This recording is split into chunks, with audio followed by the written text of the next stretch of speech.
Coucou, coucou. Ah, s'il y a bien une journée qui sert à rien, c'est bien celle du 8 mars, la journée internationale des femmes, ou journée internationale des droits des femmes. Avant que je ne prononce autre chose, les femmes qui vont écouter ces quelques lignes vont s'offusquer, être indignées, allant jusqu'à me traiter de féministe. Encore un. Alors soit elles vont écouter jusqu'au bout, soit elles vont arrêter la vidéo. Dans les deux cas, je m'en fous, ça fera toujours des vues comptabilisées sur ma chaîne YouTube. Oui, car la femme a pour particularité de se vexer très vite.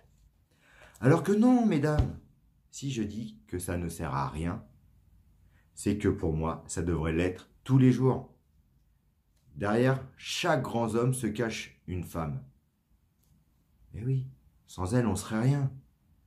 C'est pour ça qu'il faudrait arrêter cette inégalité, homme-femme, car les idées d'une femme sont plus souvent meilleures que celles d'un homme, et surtout beaucoup plus réfléchies. Oui, à plus de sport féminin à la télé, pour la beauté des yeux, mais surtout moins de chouineux sur le terrain qui restent 5 minutes par terre car ils ont bobo. C'est vous qui donnez la vie, qui une fois par semaine avez vos règles, que vous devez vous épiler, même si depuis quelque temps, les poils sous les dessous de bras sont devenus à la mode. Bientôt, tu auras l'impression de voir que des portugaises. Bon, bref, tout ça pour dire que malheureusement, il faut souffrir pour être belle. Mais intérieurement, physiquement, c'est impossible. Hein. Et même en souffrant plus que d'autres, une moche restera une moche. À moins d'avoir recours à la chirurgie, mais ceci est un autre débat. Partie moins drôle.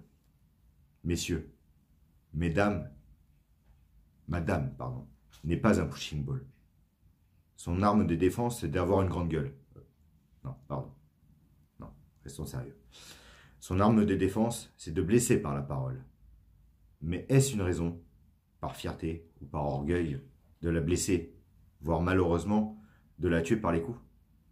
C'est tellement plus simple et lâche de la faire taire en la cognant.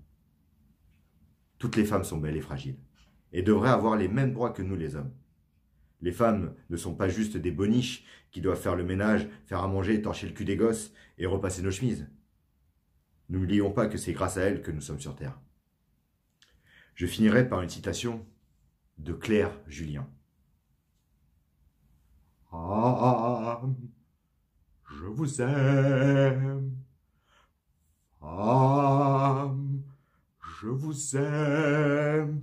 Je n'en connais pas de facile. Je n'en connais que de fragile. Voilà, mesdames, je vous aime.